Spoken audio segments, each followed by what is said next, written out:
ఉమ్మడి వరంగల్ జిల్లాలో పంచాయతీ ఎన్నికల సమరం ముగిసింది. 1 గంట వరకు పోలింగ్ కేంద్రంలో ఉన్న ఓటర్లకు మాత్రమే ఓటు వేసే అవకాశం. మొదటి 2 విడతలతో పోలిస్తే 3వ విడతలో ఓటింగ్ శాతం తగ్గినట్లు తెలుస్తుంది. ఉమ్మడి వరంగల్ జిల్లా వ్యాప్తంగా మధ్యాహ్నం 12 గంటల వరకు 68% పైగా ఓటింగ్ నమోదైనట్లు సమాచారం. వరంగల్, మహబూబాబాద్ జిల్లాల్లో 2 చోట్ల ఘర్షణలు మినహా పోలింగ్ ప్రశాంతంగా ముగిసింది. రిపోర్ట్స్ రావచ్చా?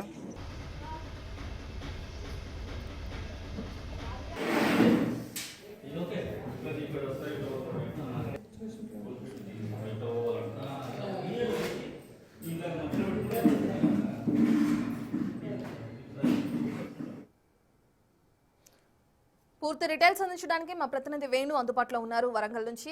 వరంగల్ నుంచి మనం చూస్తున్నాం వేణు, ఇప్పటికే ఎన్నికల ప్రక్రియ పూర్తవటం, దాని తర్వాత ఎవరైతే లైన్లో ఉన్నారో వాళ్ళకి ఓటు వేసే అవకాశం కల్పిస్తామంటున్నారు అధికారులు. అయితే ఎంతమంది ఇంకా ఓటు వేసే వాళ్ళు ఉన్నారు, ఎంతవరకు ఓటు పర్సంటేజ్ అనేది నమోదైంది, సమస్యాత్మక ప్రాంతాలకు సంబంధించి అధికారులు ఇప్పటి వరకు ఎటువంటి చర్యలు తీసుకున్నారు? ప్రస్తుతం అయితే 3వ విడతకు సంబంధించిన ఎన్నికల సమయం అయిపోయింది. 1 గంటకు ప్రస్తుతం ఈ పోలింగ్ కేంద్రాలకు చెందినటువంటి గేట్లకు, ప్రధాన గేట్లకు కూడా తాళాలు వేశారు. సో 1 గంట వరకు వచ్చినటువంటి ఓటర్లు గేట్ లోపలికి చేరుకున్న వాళ్ళకి కేంద్రం లోపలికి వెళ్లే వారికి మాత్రమే ఓటు వేసేటువంటి అవకాశం కల్పించారు. ప్రస్తుతము వరంగల్ జిల్లాకు సంబంధించి దాదాపుగా 2 సెంటర్ల వద్ద మినహాయిస్తే మిగతా అన్ని చోట్ల కూడా పోలింగ్ పూర్తయింది. సో ఈ 530 స్థానాలు ఉమ్మడి జిల్లా వ్యాప్తంగా సర్పంచ్ స్థానాలకు 551 మంది బరిలో ఉన్నారు. సో దీనిలో 28 మాత్రమే మేజర్ గ్రామ పంచాయతీలు 5,000 నుంచి 10,000 వరకు ఉన్నటువంటి ఓటు ఉన్నటువంటి స్థానాలు ఉన్నాయి. సో ఆ చోట్ల మినహాయిస్తే దాదాపుగా 99% పోలింగ్ కేంద్రాల లోపల 1 గంట వరకు అయితే పోలింగ్ ముగిసింది. అయితే ఈసారి పోలింగ్ ఇంత త్వరగా ముగియడానికి ప్రధానంగా ఓటర్లు కొంత మందకొడిగా రావడం అయితే మనం చూస్తున్నాము. ఎందుకంటే మొదటి 2వ విడత లోపల వరంగల్ జిల్లా లోపల మొదటి 86% పోలింగ్ నమోదైతే 2వ విడత లోపల అత్యధికంగా 88% నమోదైంది. కానీ 3వ విడతకు సంబంధించి మాత్రము మేజర్ గ్రామ పంచాయతీ, ఇట్లాంటి మేజర్ గ్రామ పంచాయతీ లోపల దాదాపు 3 గంటల వరకు క్యూ లైన్లు ఉండేది. కానీ ప్రస్తుతం ఈ పోలింగ్ కేంద్రాల వద్ద ఓటింగ్ కంప్లీట్ అయింది. దాదాపు అర్ధగంట 12:30 లోపే ఓటింగ్ కూడా కంప్లీట్ అయింది. ఓటర్లు ఓటు వేయడానికి మాత్రం నిరాసక్తి చూపిన పరిస్థితి. వరంగల్ జిల్లాలో 11 గంటల వరకు 58%, 1 గంట వరకు సుమారుగా 72 నుంచి 74% మాత్రమే పోలింగ్ నమోదు. అంటే దాదాపు మొదటి 2 విడతల్లో చూసుకుంటే 15 నుంచి 18% ఓటింగ్ తక్కువ నమోదవుతూ వస్తుంది. సో ప్రధానంగా ఈ 3వ విడతకు సంబంధించి సుదూర ప్రాంతాల నుంచి, అదేవిధంగా సమస్యాత్మక ప్రాంతాల వద్దనే పోలింగ్ ఈ కేంద్రాలు ఉన్నాయి. సో దీంతోనే కొంత పోలింగ్ పర్సంటేజ్ తగ్గిందని కూడా భావిస్తుంది. ఏదేమైనా కూడా మొత్తంగా 74 స్థానాలు 530 గ్రామ పంచాయతీలో పోలింగ్ జరుగుతూ ఉండగా 74 స్థానాలు అత్యంత సమస్యాత్మక స్థానాలు ఉన్నాయి. అందులో చెదురుముదురు ఘటనలు దాదాపు వరంగల్ చిన్నారావుపేటలో దాదాపు అర్ధగంట సేపు కొంత ఉద్రిక్త వాతావరణం ఏర్పడింది. మహబూబాబాద్లో పొగులపల్లి లోపల కొంత ఉద్రిక్త పరిస్థితి ఏర్పడింది. 2 స్థానాలు మినహాయిస్తే మిగతా అన్ని చోట్ల కంప్లీట్ సజావుగా అయితే పోలింగ్ అయితే ముగిసింది. ఎన్నికల కౌంటింగ్ అనేది మరికొద్దిసేపు లంచ్ తర్వాత ప్రారంభమయ్యే అవకాశం ఉంది. ఇక 2 గంటలకే దాదాపు 99 పోలింగ్ కేంద్రాల లోపల కౌంటింగ్ అయితే మొదలు కాబోతున్న నేపథ్యం లోపల 7 గంటల వరకే పూర్తి ఫలితాలు కూడా వచ్చే అవకాశం అయితే కనిపిస్తోంది. ఎస్ వేణు, ఇప్పటికే మనం చూసుకుంటున్నాం మీరు చెప్పినట్లుగానే 2 గంటల తర్వాత ఏదైతే కౌంటింగ్ కూడా ప్రారంభమయ్యే అవకాశం ఉంది. కౌంటింగ్ ప్రక్రియ ప్రారంభమవుతున్న నేపథ్యంలో మరి అధికారులు ఎటువంటి చర్యలు తీసుకుంటున్నారనుకోవచ్చు, పోలీసులు ఎటువంటి భద్రతా ఏర్పాట్లు చేశారు?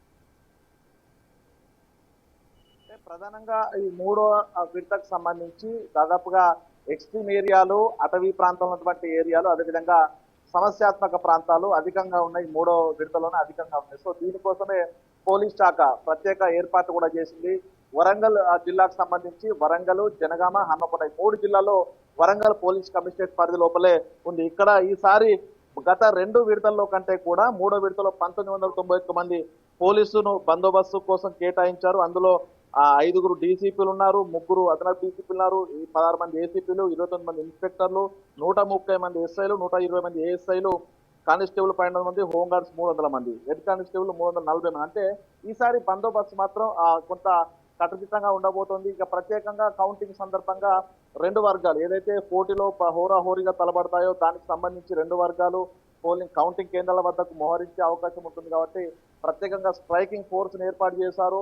స్పెషల్ పార్టీలను కూడా మరికొద్ది సేపట్లో కౌంటింగ్ కోసం ప్రత్యేకంగా స్పెషల్ పార్టీలు ఎక్కడైతే సమస్యాత్మక కేంద్రాలు ఉన్నాయో అక్కడ స్పెషల్ పార్టీలను కూడా మోహరించబోతున్నారు. సో మొత్తానికైతే ఈ కౌంటింగ్ అనేది చాలా కీలకమైంది. ఎందుకంటే హోరాహోరీ ప్రచార హోరు జరిగింది. సంవత్సరం గతంలో ఎన్నికలు ఎప్పుడు జరిగినా కూడా సాధారణ ఎన్నికల లోపల గొడవ జరగడము, కేసులు అయినటువంటి ఏదైతే స్టేషన్లు ఉన్నాయో ఆ పోలింగ్ స్టేషన్లను అత్యంత సమస్యాత్మక కేంద్రాలుగా కూడా డివైడ్ చేశారు. అక్కడ ప్రత్యేకంగా 4 అంకెల పరిధి ఉండబోతుంది. సో కౌంటింగ్ సంబంధించి సో అక్కడ అభ్యర్థులను అదే విధంగా వాళ్ళకి ఆ ఏజెంట్లను తప్ప ఎవరిని కూడా అనుమతించే అవకాశం లేదు. మరోవైపు కౌంటింగ్ మొదలైన సమయానికి 2 గంటల ఎగ్జాక్ట్ ఇక్కడ ఎవరైతే ఏజెంట్లు ఉంటారో వాళ్ళ సమక్షంలో మాత్రమే కౌంటింగ్ సీల్ ఓపెన్ చేస్తారు. బ్యాలెట్ బాక్స్ సీల్ ఓపెన్ చేసి అందరి ముందు అది వీడియోగ్రఫీ కూడా తీయడం జరుగుతుంది. ఇక 3వ విడతకు సంబంధించి ఉమ్మడి వరంగల్ జిల్లా వ్యాప్తంగా 66 సెంటర్ల నుంచి కూడా వెబ్ కాస్టింగ్ ఉంది. అంటే ఎటువంటి ఓకే, రైట్. ఆ లోటుపాట్లు లేకుండా పారదర్శకంగా ఉండేందుకు కౌంటింగ్ ఏర్పాటు కూడా చేశారు. మొత్తానికి అయితే పోలింగ్ అయితే సజావుగా సాగింది. కౌంటింగ్ మాత్రం విజయవంతంగా చేసేందుకు అధికార యంత్రాంగం